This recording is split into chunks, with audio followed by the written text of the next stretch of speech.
CS7 news channel के नए bulletin में आप सभी दर्शकों का स्वागत है। मैं हूं मोहित कल्याणी और आइए नजर डालते हैं अब तक की बड़ी खास खबर पर। शांतिपूर्ण समुदाय हम लिखते हैं ना अंग्रेजी में भी, पीसफुल कम्युनिटी। मीना कुमारी जी का एक गाना था, तेरी महफिल में दिल लगाकर हम भी देखेंगे। तो मुसलमानों की महफिल में दिल लगाकर नाज़िया इलाही खान ने भी देखा, और जब देखा तो पाया कि हलाला ससुर के साथ बहू बिस्तर पर, आई एम सॉरी टू से, लेकिन मैं रॉ वर्ड ही यूज करती हूँ। ससुर कर रहे हैं बहू का हलाला। और सनातन धर्म में मैंने कल देखा कि कैसे बहू बेटी की तरह खाना परोस रही थी। मुसलमानों की महफिल में दिल लगाकर मैंने भी देखा तो पाया पॉलीगेमी, एक मर्द और 4 सेक्स टॉय। और अनुमति तो 11 की कि 11 महिलाओं को एक बिस्तर पर लेकर के आराम से अपने सेक्सुअल डिजायर्स को पूरा करो। ना पिता कुछ बोलेगा, ना माँ कुछ बोलेगी, ना परिवार कुछ बोलेगा, और ना ही इस्लाम के मानने वाले इस्लाम के ठेकेदार कुछ बोलेंगे। इस महफिल में दिल लगाकर मैंने भी देखा और पाया निकाह मुद्दा, टेम्पररी सेक्सुअल मैरिज।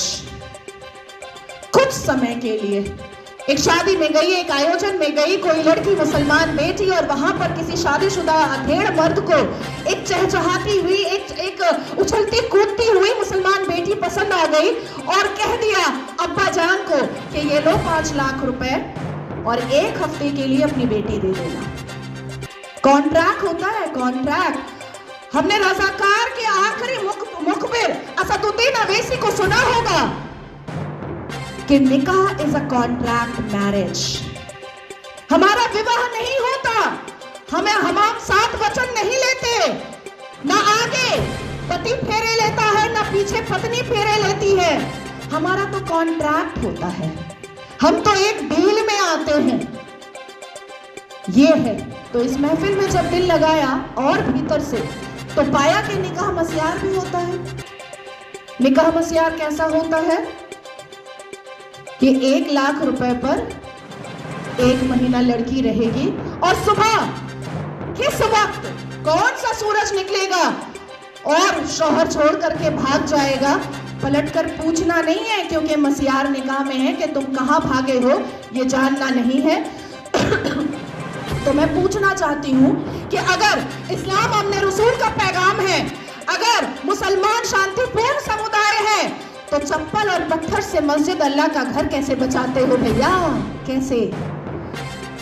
1947 से मुसलमानों ने अपने एक्टिविटी से, अपने बिहेवियर से ये लोगों को बताया है कि ये कोई अपने रसूल नहीं, ये प्रॉफिट मोहम्मद सल्लल्लाहु अलैहि वसल्लम के फॉलोअर तो नहीं है, ये औरंगजेब के ठरकजेब हैं, ये मुगले आजम के जाहिले आजम हैं। बस इतना ही है इनका परिचय, इसके अलावा इनका परिचय कुछ भी नहीं है। शिक्षा बोलो नहीं लेंगे, इंसान बनने बोलो नहीं बनेंगे, कुछ पढ़ने बोलो नहीं पढ़ेंगे, कुछ करने बोलो नहीं करेंगे, लेकिन रेप करने बोलो तुरंत करेंगे, लव जिहाद करने बोलो तुरंत करेंगे, बम गोली बारूद फेंकने बोलो तुरंत फेंकेंगे, आतंक मचाने बोलो तुरंत मचाएंगे। आखिर क्या है इस समुदाय में जो एक समुदाय पूरे दुनिया के सारे धर्म वालों को परेशान करके रखा है? आखिर क्या है राज?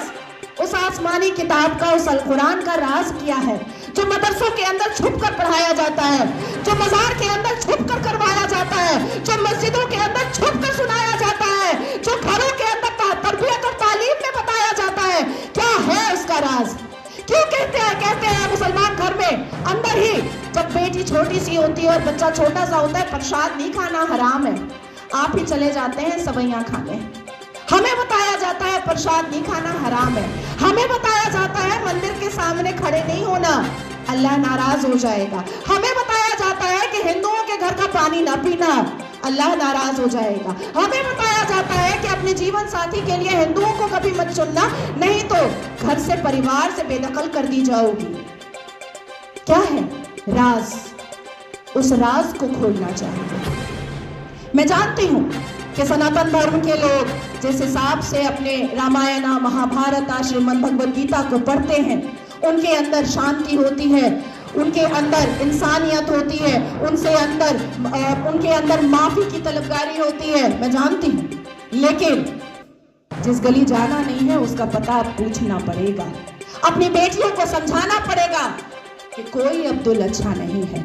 अपनी बेटियों को बुझाना पड़ेगा कि शाहरुख खान ने गौरी खान से शादी तो की है, पर हर रेड़ी वाला, हर संतरे वाला, हर नींबू वाला, हर अचार वाला, हर पंचर वाला शाहरुख खान नहीं होता।